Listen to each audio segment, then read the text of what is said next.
नमस्कार दोस्तों। जैसा कि आप सभी को पता है कि आज हम जो करंट अफेयर डिस्कस करने वाले हैं वो हमारी अर्थव्यवस्था के ऊपर है। और आप सब बेहतर ही जानते हैं कि अब हमारी जो भारतीय अर्थव्यवस्था है वो बराबर चौथे नंबर पर आ गई है। अब मेरी बात ध्यान सुनिए, जब मैं ये कहता हूँ कि जो हमारी इकोनॉमी है ना, हमारी जो इकोनॉमी है वो कितने नंबर पर आ गई है, 4th पे आ गई है।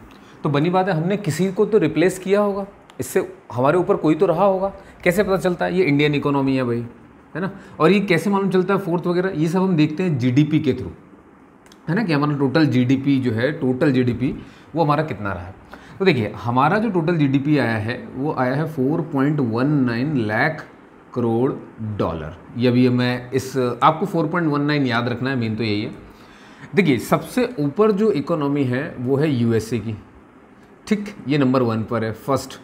फिर आप सेकंड पर आकर के देखोगे तो आपको मिलेगी चाइना, ठीक है ना। इनकी तो भैया काफ़ी मतलब इन हमारे पास सिंगल डिजिट है, 4 वाला चल रहा है, 4, 5, 6 ऐसे चल रहा है हमारा, उनके पास डबल डिजिट है ना।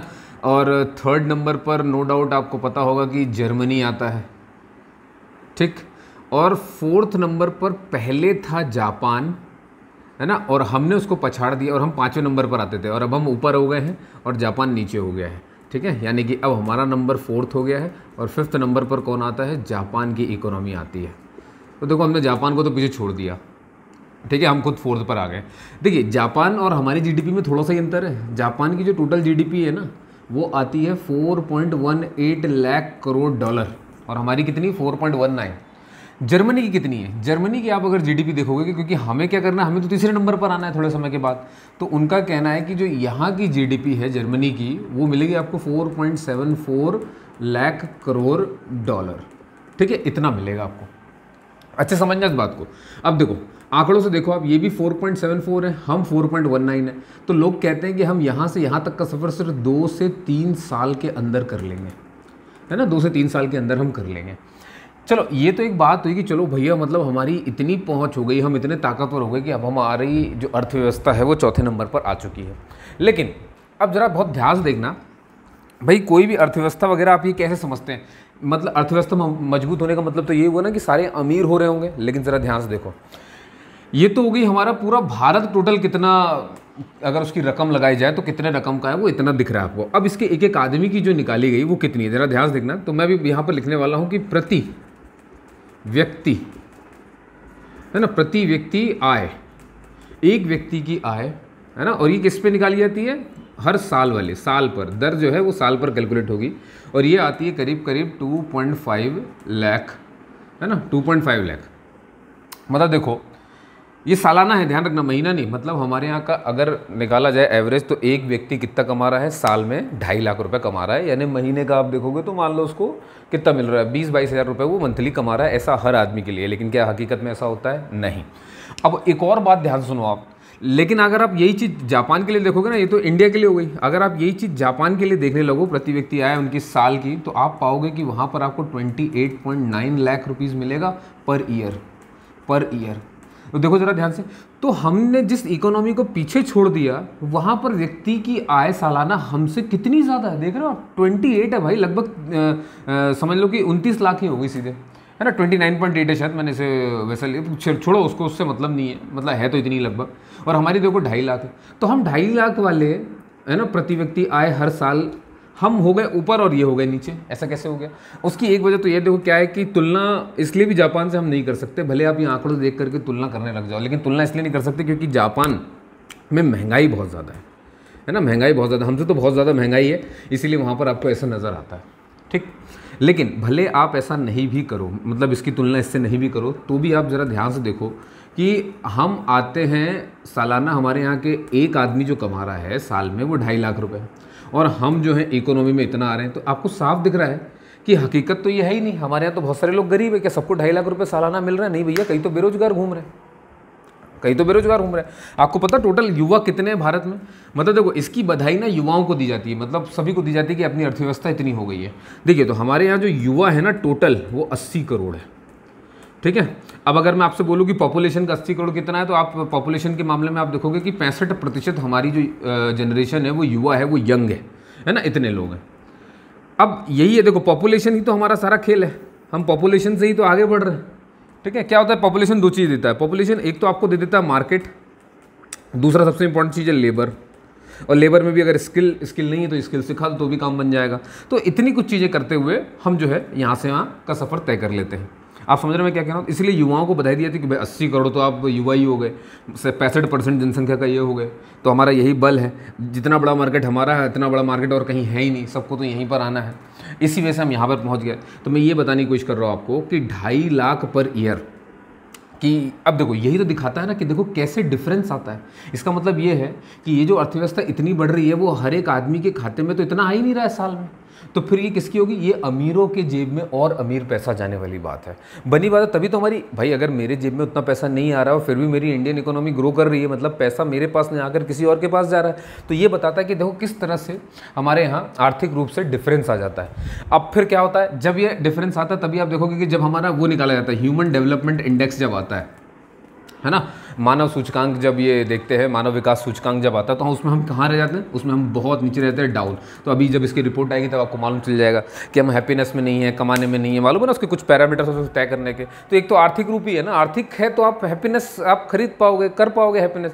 ऐसा थोड़ी ना कि उसको बिना किए वो आप हैप्पीनेस कर पाओगे, ऐसा नहीं, मुश्किल होती है वो बातें, समझ गए ना? तो देखो जरा कैसे कनेक्टेड है कि मैं यहीं से प्रिडिक्ट कर सकता हूँ कि ह्यूमन डेवलपमेंट इंडेक्स में जो है वो हम नीचे आएंगे, भले हम आर्थिक रूप से यहाँ पर जो है वो ऊपर आ गए। तो देखो ऐसे करके आपको इसे कनेक्शन बिठाना होता है। और यूपीएससी लेवल पे हमें करना क्या है? हमें तो कनेक्शन बिठाना है। हमें ये रटना, यहाँ पर रटने वाला कोई काम नहीं कि ये यहाँ पर वो वहाँ पर, नहीं। आपको ये देखना है कि ये कैसे हुआ। अब एक चीज़ और बताता हूँ मैं आपको, देखो जरा ध्यान से, 2047 तक है ना, टारगेट ये रखा गया है कि चलो ठीक है भैया, आपने जापान को तो क्रॉस कर दिया, जर्मनी को 2-3 साल में क्रॉस कर दोगे, लेकिन इंडिया, ये यूएसए और चाइना को कैसे पाओगे भैया? इनकी तो डबल डिजिट वाली इकोनॉमी चलती है जीडीपी के मामले में, इनको कैसे पाओगे? तो उनने बोला 2000 जो हमारा 47 आएगा तब हम पूरी तरीके से डेवलप हो जाएंगे, और अगर हमें इन दोनों में कहीं पर भी शामिल होना है टॉप की पोजीशन में, तो हमें जो है क्या है, हमारा 30 लाख करोड़ डॉलर यानी कि लगभग 30 ट्रिलियन डॉलर की इकोनॉमी बनना होगा। अब ध्यान सुनना, 2047 है और अभी क्या चल रहा है 2025, लगभग आप देखोगे तो 22 साल, अभी 22 साल के अंदर हमें इतना लाना है। आप ध्यान सुनना, 30, आप 30 को आंकड़े को देखो, अभी हम कितने पे हैं? 4.19 पे हैं। कहाँ, ये समझो 4 ही है और पहुँचना 30 लाख है, 4 से 30 पहुँचना है, और कितने साल बचे हैं? सिर्फ और सिर्फ 22 साल बचे हैं 2047 में वापस आने में। अब बात है कि ये हम कैसे करेंगे? तो उनने बोला अगर 22 साल में 30 लाख पहुंचना है तो आप अंदाज़ा लगा सकते हो कि 4 ये हो गया है और हमें 30 और पहुंचना है, मतलब 26 लाख का सफ़र और तय करना है। और हैं कितने साल? 22 साल। मतलब ये समझो कि मतलब हर साल, ये 22 सालों में एक साल में कितने जीडीपी हर साल बढ़ना चाहिए हमारा? तो वो होगा 1 लाख करोड़ या उससे plus, 1 lakh crore plus 1 lakh crore dollar plus, जब हर साल बढ़ेगा 22 साल तक, तब जा कर के अपन वो जो ये 26 लाख करोड़ का जो डॉलर का जो डिफरेंस है 2047 तक पूरा कर पाएंगे। अब समस्या ये है कि अच्छा, ये तो हो गया, मैंने आपको रुपीस के मामले में बता दिया। अगर इसी कोई रेट के मामले में बताया कि कितने दर से हर साल हमारी इकोनॉमी बढ़े, तो आप बोलोगे 8+ % की दर से अगर हमारा जीडीपी हर साल 22 साल तक लगातार बढ़ता है, हर साल 22 साल तक लगातार बढ़ेगा, तो जब 2047 आएगा तब हम 30 लाख करोड़ डॉलर की इकोनॉमी हो जाएंगे और यहाँ पर होंगे। अब बोले ये होगा कैसे? और वो छोड़ो, ये कैसे होगा, इसके लिए अलग टारगेट दिए जाते हैं कि ये कैसे अचीव कर पाओगे। कई बार ये पूछा जाएगा कि ये कैसे अचीव किया हमने, हम 5th से 4th में कैसे आए, ये हमने कैसे, क्या क्या ताकतें ऐसी रहीं जिन्होंने हमें यहाँ तक पहुँचा दिया है। तो देखो इसकी जो सबसे बड़ी बात थी है ना कि ये हम कैसे पहुँच पाए, तो देखो उसकी एक सबसे बड़ी वजह मैंने आपको बताया था पॉपुलेशन, है ना। ये देखो मैं अभी बता रहा हूँ कि हम 4th कैसे आए और हम 1st और 2nd में कैसे आएंगे वो मैं थोड़ी देर में बताऊंगा, उसके लिए क्या क्या ताकतें लगेंगी। तो हम 4th कैसे आए भैया? 4th हम ऐसे आए कि देखो सबसे बड़ा तो पॉपुलेशन, हमारा सबसे नंबर 1 पॉइंट क्या है? पॉपुलेशन है, तो हमारे पास युवा बहुत सारे हैं, मतलब हमारे पास बहुत बड़ा मार्केट है, तो हमें किसी और बड़े मार्केट की ज़रूरत नहीं पड़ती है।